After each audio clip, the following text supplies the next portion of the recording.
Good evening, and welcome back to another episode of Raven Investigates. Tonight we have a special case, one that was actually chosen and researched by a good friend of mine, Beautiful Nightmare. She did all the legwork, and I would like to thank her for her hard work and dedication. If you all would, please consider following her on Twitter, and consider looking into her recently released book, There's a Killer in My Town. That said, we need to move on to the case of the evening.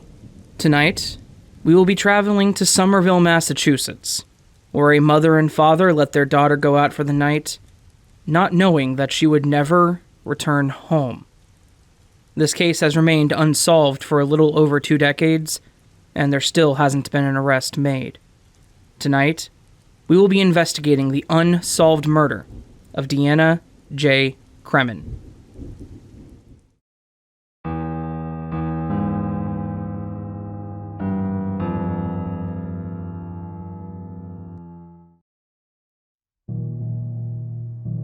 Deanna Cremin was a 17-year-old girl that attended Somerville High School.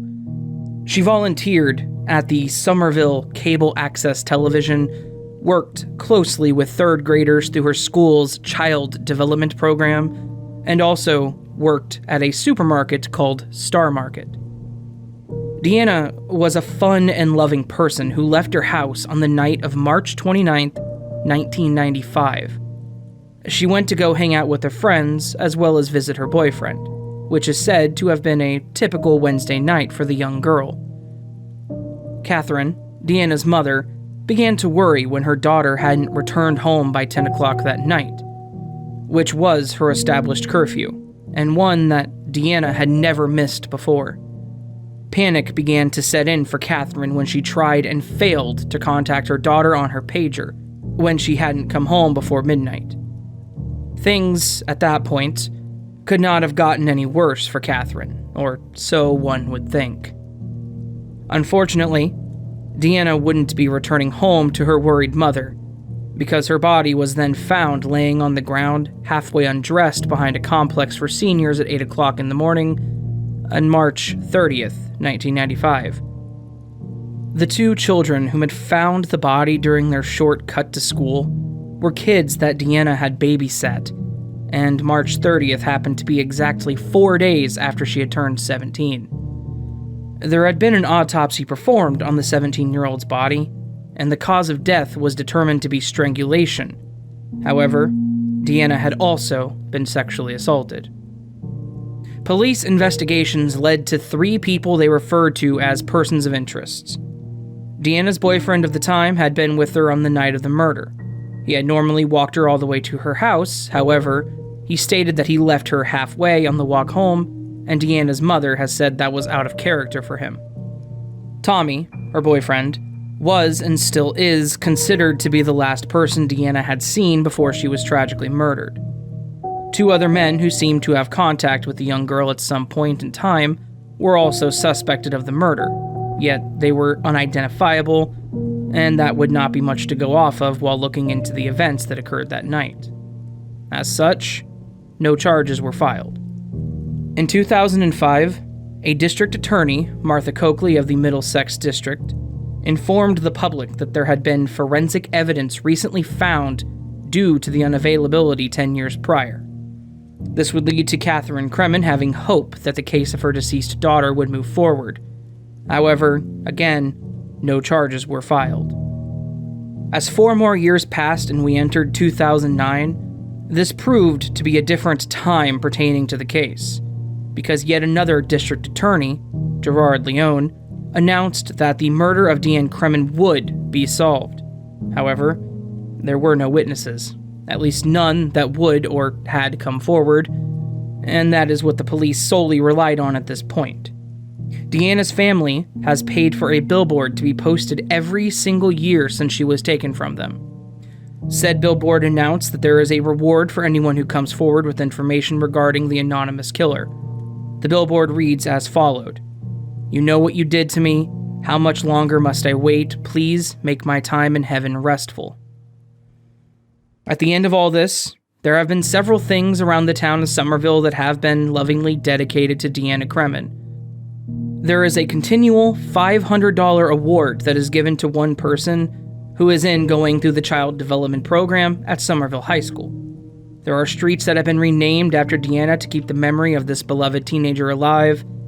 Poems and songs have been created in the memory of her, and a playground has been renamed because of her.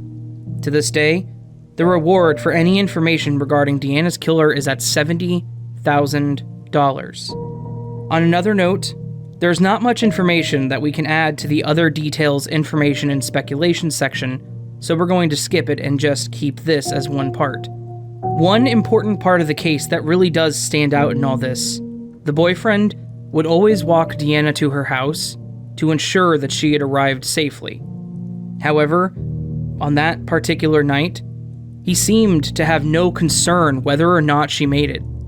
This, obviously, seems very suspicious. Therefore, he cannot truly be ruled out as a suspect.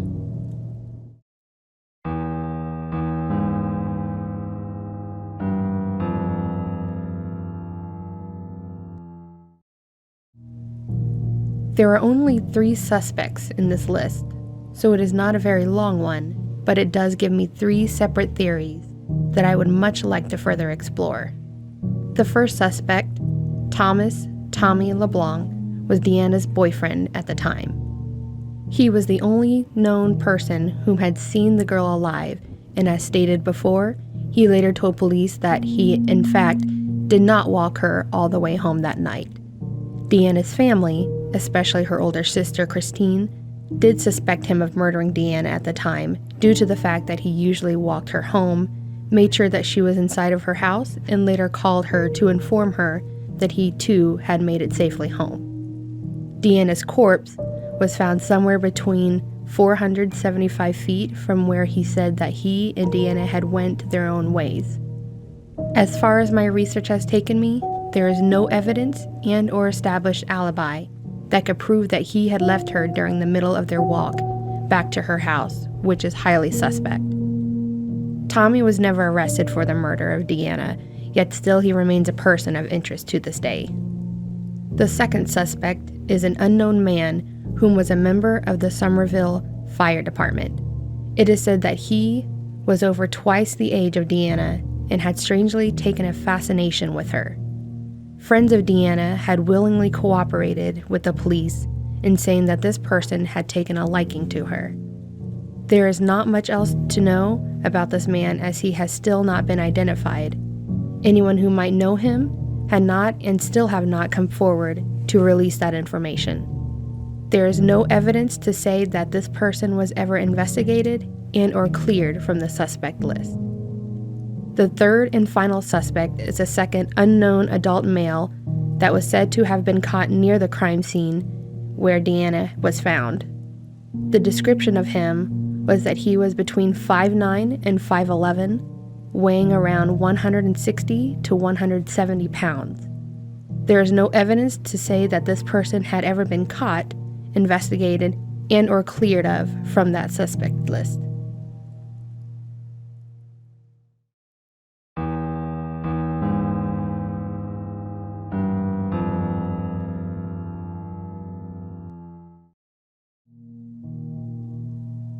Disclaimer: this is my opinion, solely.